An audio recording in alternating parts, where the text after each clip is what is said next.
యదాల నిజాలు వెలుగు తీసే కైజార్ మీ పృథ్వీ టుడే.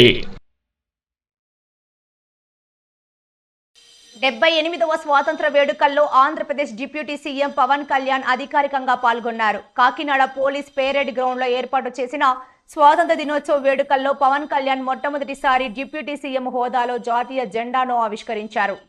వేలాది మంది అమర త్యాగాల ద్వారా వచ్చిన ఈ స్వాతంత్ర వేడుకల వేళ తాము అందించాల్సిన దానికంటే కూడా దేశ బాధ్యతను గుర్తు చేసుకునే రోజు అని, ఇలాంటి బాధ్యతే తనను ఈరోజు ఈ స్థానంలో నిలబెట్టిందని గుర్తు చేశారు.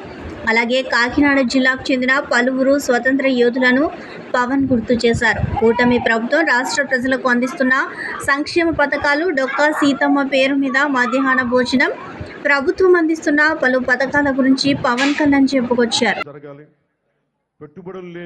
పెట్టుబడులు వచ్చేలాగా పొలిటికల్ స్టెబిలిటీతో ఈ రాష్ట్ర పెట్టుబడిదారులందరికీ, ఎవరైతే పెట్టుబడి వస్తారో పారిశ్రామికవేత్తలకి, వారికి భరోసా ఇవ్వడం పొలిటికల్ స్టెబిలిటీతో.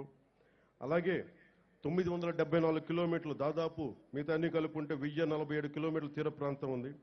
ఈ తీర ప్రాంతంలో యువతకి ఈ నీలి విప్లవం ద్వారా మత్స్య సంపద మీద, వాటికి సంబంధిత వ్యాపారాల మీద ఒక బలమైన ప్రణాళికతో ముందుకు రాబోతున్నాం.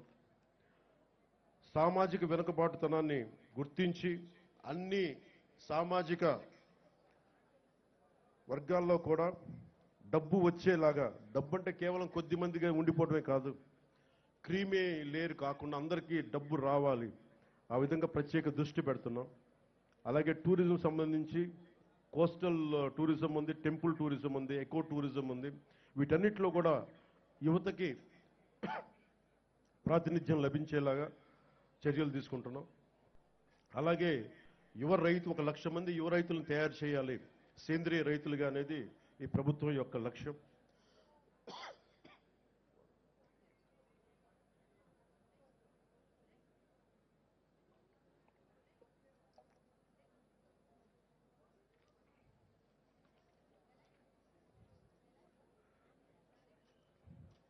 ముఖ్యంగా యువతని నిర్వీర్యం, నిస్తేజం చేస్తున్న మాదక ద్రవ్యాల మీద మాదక ద్రవ్యాల సాగు, గంజాయి సాగు, రవాణా విక్రయాలను సమూలంగా నిర్మూలించేందుకు డ్రగ్ ఫ్రీ భారత్ లక్ష్యంగా జిల్లాల గత జూన్ నుండి నషాముక్త భారత్ అభియాన్ కార్యక్రమం ద్వారా వివిధ ప్రభుత్వ శాఖలు, స్వచ్ఛంద సంస్థల సమన్వయంతో 100 రోజులు ఒక ఉద్యమాన్ని నిర్వహిస్తున్నాం. జిల్లాలో శాంతి భద్రతను పరిరక్షిస్తున్న పోలీస్ సూపరింటెండెంట్, వారి సిబ్బందికి, పేదరిక నిర్మూలన సహకరిస్తున్న బ్యాంకుల అధికారులకి సందర్భంగా ప్రత్యేకమైన అభినందనలు తెలియజేస్తున్నాం.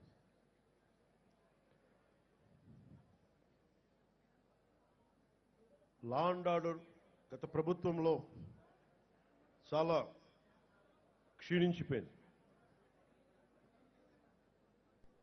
మన ఉమ్మడి కర్నూలు జిల్లాలో 10 ఏళ్ల పాపని,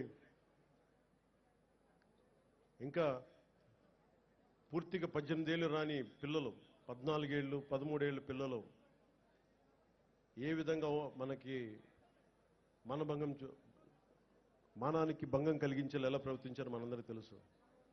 14 ఏళ్ల సుగాలి ప్రీతికి స్కూల్కి వెళ్ళడానికి ఇంటికి వెళ్ళిన సుగాలి ప్రీతి తిరిగి ఇంటికి